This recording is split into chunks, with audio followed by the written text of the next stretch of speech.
আসসালামু আলাইকুম। আজকে হচ্ছে আমরা জেনারেল ম্যাথের চ্যাপ্টার 11.1, যেটা হচ্ছে আমাদের অনুপাত ও সমানুপাত চ্যাপ্টারের অন্তর্ভুক্ত। সেই চ্যাপ্টারটার 1 নম্বর যে ম্যাথ আছে, 11.1-এর যে 1 নম্বর ম্যাথ আছে, সেই ম্যাথটা সলভ করে দেখাবো। দুটি বর্গক্ষেত্রের বাহুর দৈর্ঘ্য a মিটার দেওয়া আছে। দুটি বর্গক্ষেত্রের বাহুর দৈর্ঘ্য a মিটার এবং b মিটার, অর্থাৎ একটা বাহুর দৈর্ঘ্য a মিটার আর একটা বাহুর দৈর্ঘ্য হচ্ছে b মিটার। এদের ক্ষেত্রফলের অনুপাত কত সেটা জানতে চাইছে।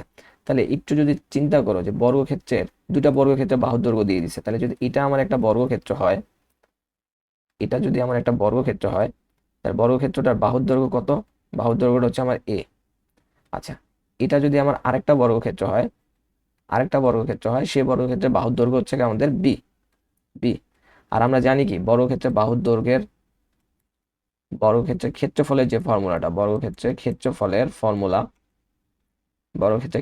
ফর্মুলা হচ্ছে গিয়ে বাহু স্কোয়ার। বাহু স্কোয়ার। তাইলে বলো তো এই বর্গক্ষেত্রের বাহুর দৈর্ঘ্য কত? সরি, এই বর্গক্ষেত্রের ক্ষেত্রফল কত? এই বর্গক্ষেত্রের ক্ষেত্রফল হচ্ছে গা এ স্কোয়ার। আর এই বর্গক্ষেত্রের ক্ষেত্রফল কত? এই বর্গের ক্ষেত্রফল হচ্ছে গা বি স্কোয়ার। এখন আমার কাছে জানতেই চাইছিল যে এদের ক্ষেত্রফলের অনুপাত নির্ণয় করতে বলছে। তাহলে ক্ষেত্রফলের অনুপাত কি হবে? অনুপাত মানেই আমরা জানি হচ্ছে গা ভাগ আকারে হচ্ছে গা আমরা লিখবো। অনুপাত মানেই হচ্ছে গা জানি আমরা ভাগ আকারে লিখবো, a square by b square. বা সুতরাং এটাকে আমরা এভাবে অনুপাত আকারে লিখতে পারি, a is to a square is to b square. তাহলে এদের ক্ষেত্রফলের অনুপাত হবে a square is to b square. এটা কাইন্ড অফ একটা অবজেক্টিভের ম্যাথ, যেটা অবজেক্টিভ আকারে হচ্ছে গিয়ে আমাদের এই যে পরীক্ষায় আসতে পারে। সাবজেক্টিভে আসার মতো ম্যাথ না, তবে ক্ষেত্রফলের ফর্মুলা দিয়েই আমার এই ম্যাথটা সলভ করা লাগে। খুবই গুরুত্বপূর্ণ একটা ম্যাথ।